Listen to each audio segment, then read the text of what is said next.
Episode 21 The Tenant.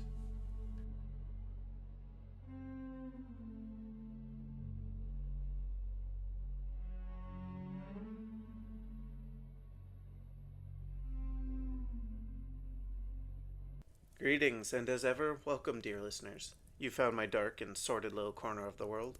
My name is Jessi, and I'm here to share the tales of the strange and spooky encounters everyday people have.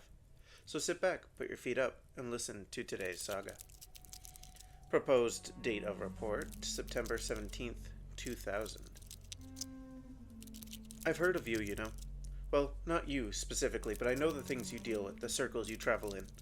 I've thought about coming to you, giving you my witness statement, but I didn't think you'd come seeking me out. In public, no less. Yeah, I have a statement for you, though clearly you already knew that. Are you one of them, using these dark powers? Yeah, I don't care. Sorry, I'm being rude. I'm a little shaken, if I'm being honest. The things... Yeah, I'll give you the whole statement. Just promise me you'll make sure no one else goes there, okay? My name is Rose, and I inherited 666 Castle Street. Some distant relative left it to me, and I think I have a vague sort of memory of them from when I was a child.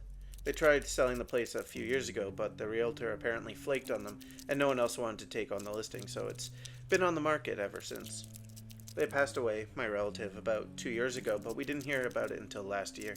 Something to do with legal red tape surrounding the will and its authenticity. I wasn't even there for the reading, none of us were. All of those in it were contacted by the lawyers and some PIs. Me, my sister, our mom, some cousins, I didn't even know we had. We were all left things. Obviously, I was left the house. My mom got an antique-looking car, seriously like a Model T Ford, and my sister got the vacation house up in the Muskokas somewhere. The cousins all got a variety of knickknacks and other things from the house. No one tried contesting the will, though I'm sure they weren't all happy about it. But I got the keys and went to go open the house so those who got stuff in it could collect them. I didn't even bother confirming all the stuff they were taking. I'd never even been to the house before. All the stuff in it, well, it was stuff I probably would have sold or gotten rid of anyways. Seeing it for the first time, Castle Street is one of those weird streets where all the houses have long driveways and are semi-private from each other. The house sits on a few acres of land with a forest behind it that is part of the property, though I don't know how far it actually goes. 666 sits near the top of a steep hill, and it even has one of those hidden driveway signs. Because of the driveway, it comes right out to the road right at the top of the hill. If you didn't already know it was there, it's super easy to miss. The house sits imposing. Its design reminds me of a castle of all things, and it looks stately, like it's supposed to be there. The first time I saw it, not even 2 hours after being told about it for the first time, it kind of creeped me out. The wood is dark, and in the dying sunset, it spread like a shadow that seemed just a bit too large for it. But I unlocked the door, and a small parade of cousins I'd never even met, and will probably never see again, went in and started claiming their inheritances. It should have been somber, but it really wasn't. More just awkward. While they bickered amongst each other about whatever they were grabbing at that moment, I wandered the house, noting all the repairs that would have to be made. I didn't want the place to fall into disrepair. I'd figured I'd use it as a rental property. I live and work in the city, so the commute would have been a pain if I'd stayed there, so it seemed like a good compromise. The plumbing was surprisingly intact, but the lights flickered, and halfway up the stairs, everything became covered in dust and cobwebs. I went through room by room and started cleaning, organizing. It wasn't a bad little place, just old. Eventually I called in some contractor, and they gave me a list of what would need to be done and an estimate on costs. It was cheaper than I had expected, though not really by much. Repairs went smoothly, something I was more than happy about, and I put up an ad in the local classifieds for a tenant. Only one person called, Michael Green. He seemed a decent sort and worked pretty close to the city, so he's happy to have a place less than 2 hours away. I went through an interview with him, walked him around the house and the property, quoted him my total. He jumped at it and signed the agreement that day. By the weekend, I had his first and last, and he had a copy of the keys, and that was that. I went about my time, gave him a ring every other weekend just to check in, see if anything needed repairs. A couple of times I had to go fix a toilet or replace the elements in the stove when they blew, but nothing all that expensive, and he always seemed to keep the place tidy, like pristine. It was always dust-free when I got there, the floors were immaculate and shining, and sometimes I could smell the lemony detergent of whatever cleaner he was using. I did worry about the hardwood floors on the main floor, but they were always in good condition. Clearly, he knew what cleaners were good for each type of floor. The first few months he was there passed by relatively quickly, and I began to visit less and less. He called a couple of times for some minor things, but other than the monthly trip to get rent, I rarely saw him and honestly rarely thought about him. Life went on as normal, at least for a while, but a couple of months ago, I got a call at about midday at work. I'd given Michael my work number in case I wasn't home, but I was still surprised to get his call. He told me he'd seen some roaches and he wanted to book an exterminator. I told him I'd stop by at night and take a look before I hired a professional. He seemed upset about that, but relented. It was unusual. He'd always seemed reasonable before, but I just shrugged it off. Everyone has that one weird thing they really don't like, and maybe his was cockroaches. Besides, with how clean I'd seen him keep the place, I wasn't sure that there was any actual roaches there, and that he must have seen an early summer bug or something. I drove over after work and again saw just how imposing the house looked. Every time I stopped by, I swear the evening sun cast the shadow bigger and bigger, and the house looked creepy. I couldn't tell you why. There wasn't any one thing, just the whole thing seemed evil, almost. When I got out of the car, some bugs scuttled away, dashing under the small porch that sits at the front. They moved too fast for me to identify, not that I really know any entomology anyways. Clearly, the summer months bring bugs here, I thought. I knocked on the door and Michael answered. I almost gasped. He stood there, completely covered head to toe in heavy sweaters, overalls, boots, and what looked like a couple t-shirts wrapped around his face with only his eyes showing. Of all the things that could have answered the door, this was the most unexpected. He coughed lightly and pulled one of the shirts away from his mouth. Sorry, Rose. I really, really hate bugs. I gave him what I hoped was a small, reassuring smile and headed in. I asked if it was okay to leave my shoes on, and he nodded enthusiastically. I wiped my feet on the mat and headed in, looking along the floorboards for any holes, any bugs. I got to the kitchen before I saw any, and sure enough, it was roaches.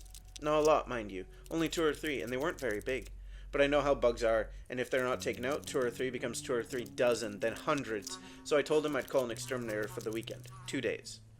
He seemed upset again, but nodded and put the shirt back over the bottom half of his face. I'd brought a can of Raid, just in case it had been small enough issue to take out myself, so I handed it to him and recommended he move all stuff he didn't want to get sprayed before the weekend. He nodded again and looked pale, but that may have just been the white of the shirt on his head. I left, feeling a little bad for him. He clearly had some kind of phobia against the insects, but there wasn't much else I could do. Called an exterminator the next day, and on the weekend they went over and fumigated. What was weird was the report they gave me. They claimed there were multiple colonies of the little critters, and that I shouldn't have waited so long to call. To say I was shocked was a bit of an understatement. I knew insects breeded fast, but in 2 days? I called Michael again and asked if I could stop by for another inspection. He sounded unwilling, but gave his consent, so I stopped by. The scent of the gas was still in the air, and I had to cover my nose a little. It was so gross. The bodies under my feet crunched as I walked in, and the sound, coupled with the stench, made me want to gag and vomit. There were thousands of the tiny little horrid things, various sizes, some no bigger than my pinky nail, others almost the size of my hands. What the hell had happened? I grabbed the broom and started sweeping them out the door just to get into the house. Told Michael I'd pay for a hotel for the weekend and clean all of this out. Clearly, the contractor had to have missed the nest somehow. There was no way these things just appeared. He seemed grateful and took me up on the offer, and I began the task of insect corpse removal. 3 days. 3 days of vacuuming, sweeping, scrubbing, on the counters, the windowsills, the furniture, on the floors, the stairs, the rooms, everywhere. There was not a single square inch of space, not in some way covered in roach decay. I did vomit at one point. It was just so damn disgusting. Eventually the house was done, clean, and the corpses dumped just inside the forest out back. I couldn't believe this had happened, but at least it was over. Michael came back and looked visibly relieved, though he did double-check everywhere. I would have been offended, but having seen the before, I really couldn't blame him. Fast forward a day or two, and I get a call at home from the hotel. They said they were charging me extra for exterminator costs. I asked what they meant, and they said the room Michael had stayed in was now infested with roaches. I apologized profusely and said I was more than happy to pay the extra. When I hung up, I had a weird feeling. Had he brought the roaches with him in his luggage, maybe? Had I brought them back to my car, to my work, to my home? I called Michael and got the message machine. I left a message asking if he'd seen any more of the insects and to call me if he had any more issues. I didn't mention the hotel, I just wanted the whole experience done and over with. Plus, while the whole thing had a weird feeling to it, I simply could not explain. Having seen his reactions, I doubted that he'd brought the roaches there on purpose. He was probably not even aware of what had happened, and I was still certain that the contractors had missed the nest, that somehow I, indirectly mind you, was at fault. And then I started having dreams of them. Waves upon waves of insects. Sometimes roaches, sometimes others, sometimes weird amalgamations I couldn't identify. Flowing over me, all their crawling limbs and antennae all over me. In those dreams I can't move. I can't scream or even breathe. All I can do is feel them. I actually went to a sleep clinic to try to help with the nightmares. I started sleeping less and less and less, and began consuming more coffee than any one person should ever have. Days and nights passed by in a haze. I think it's why I didn't realize how long had passed. I hadn't heard from Michael in a couple weeks. I called the house again, but only got the message machine. Another couple of days passed before I went to check on him. It was almost rent day anyways, I reasoned. So I drove up that driveway, watched the shadows growing. I swear, the shadow of the house, I know this sounds crazy, but I swear it had legs and antennae. Like swaying in a breeze, the shadows moved, just like the things in my dreams. I thought at the time that I was hallucinating somehow, that I was still super sleep deprived and hopped up on an ungodly amount of caffeine, but now... Anyways, I drove all the way to the doors. For some reason I wanted as little space between the car and that door as possible. I didn't want to step out and walk to the door, I wanted to be at the door. There were no bugs when I exited, though that didn't stop me from being careful with my feet and double checking every step. I rang the doorbell and it didn't sound right. It wasn't a regular ding, the normal ringtone. It chittered. It sounded so much like a bug that for a moment I thought I must have touched an insect, not the doorbell. Like I jerked my hand back and shook it, trying to dislodge an imaginary roach. I was breathing heavy at this point, and when the door didn't open, I got worried.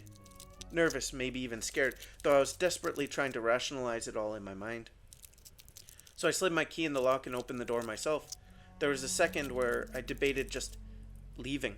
As a landlord, I was supposed to give a certain amount of notice before just walking in. I could have just left and left a message on the phone again later. Could have come back another day, should have walked back to the car, but I didn't. I opened the lock, slowly opening the door. It was heavy, like something was jammed against it. Like someone had piled garbage bags. It wasn't a solid weight like a bookshelf or something. It was like multiple small weights stacked on each other. Had Michael moved a bunch of his stuff in front of the main door? I shoved it open with a great amount of effort, enough that I nearly fell inside when it finally swung open. Nearly. I cannot express how glad I am that I didn't fall in. I'm sure you can guess what was there. Honestly, even before I saw, I knew. I don't know how, I don't even know when I was sure what was in that house, but at the moment, that split second between opening the door and seeing inside, I knew what was there. And still, I looked. Cockroaches. Thousands, tens of thousands more, scuttling over each other, some dead, some very much not. They chittered and moaned in their jerky, twitchy way, swarming everywhere. I ran to the car. It wasn't far, and I knew, even without looking back, that they were following me. I jumped in the car, slamming the door, and was reversing out that long driveway faster than I'd driven up. I hit the empty road and sped away, my limbs shaking. I actually got pulled over for not having my seatbelt on. I told the cop what had happened, and he escorted me back there, saw the monstrous amount of insects. I didn't think he believed me until that moment. To be honest, I'm amazed he didn't test me with a breathalyzer or something, but somehow, I don't even remember what exactly I said, somehow I'd managed to convince him to follow me and see for himself. He called an exterminator and let me off with a very half-hearted warning. I think he was trying not to shake with fear himself. The exterminators came, cleansed the place again. They found Michael, or what was left of him. Insects are good at cleaning dead bodies. I don't know if it was the roaches or the dozens of other species that I could not even begin to guess at that got to him. The police launched a small investigation, but it was clear that his death was incidental. When they left, I left the police tape over the door. I didn't bother putting another listing up. I looked into other creepy bug-related things and didn't find much. Learned about you guys and the things you claim to investigate. I'm telling you, the roaches, they weren't normal. I don't know how they got there, but there were so many. I still dream of them. Dear listeners, I swear I have no insect-related phobias, and yet, reading this account, it has me shivering a little and trying not to imagine all those legs and antennae and hard-shelled bodies running up and down my own. Ugh. I think that deep down, most humans, be they marked or not, are scared of insects. Not necessarily scared in the sense of seeing one and running away, but I think it's a rare few that look at the nests of squirming shapes and don't have a primal writhing in their minds and stomachs. The idea of plagues of insects can be traced, well, everywhere. The Bible, of course. Indeed, most religions and cultures have many tales of locusts, pests that increase in numbers so fast they're impossible to escape, flies, maggots, cockroaches. The apparent supernaturalness in their breeding is, well, off putting to say the least. And I cannot be the only one who noticed the location. I obviously have no way of confirming that it is the same house as in our episode with Gwen the realtor, but the descriptions are mirror images of each other, obviously aside from the insects and haunting, respectively. It even makes me wonder if Gwen was the realtor who, quote, flaked out, end quote, as Rose here claims. I think any coincidence at this point is too coincidental, so until proven otherwise, I'm assuming that these two are talking about the same house, though that comes with its own worries. Is the house still there? Is it still overrun with more insects than a local forest, or is it torn down? Does Rose still own it? More questions and somehow less answers than before. I also wonder, indulge me, please, dear listeners, for a moment. We've read now 20, or 21 if you count my own saga, and most of these have clear victims and clear survivors, sometimes being one and the same. And yet, with very few exceptions, none seem, well, marked in the same way as I. Whilst I am claiming to be marked ever since last episode, I cannot claim any superhuman powers, save for if I were to read Audio Agrotatio, I suppose. I believe this to mean that not everyone was marked, even with their experiences, as my own experience drastically rewrote my life. I do believe I am marked in my soul, but not all seem to be. Miss Rose here, for example, at least at the time of her report, seems to have gotten off largely scot-free. A few admittedly horrifying bad dreams seems to be one of the better results from these events. Of course, I do suppose there is one person I know of who can talk to me about this, though if I'm being honest, pretty much any other option might be better. Well, thank you for listening and indulging me, Dark Wanderers and not. Tell me, did this saga sway you, or are you evermore a staunch denier? And until the next, let's cross the... What? No way. I have to get this, dear listeners. Sky?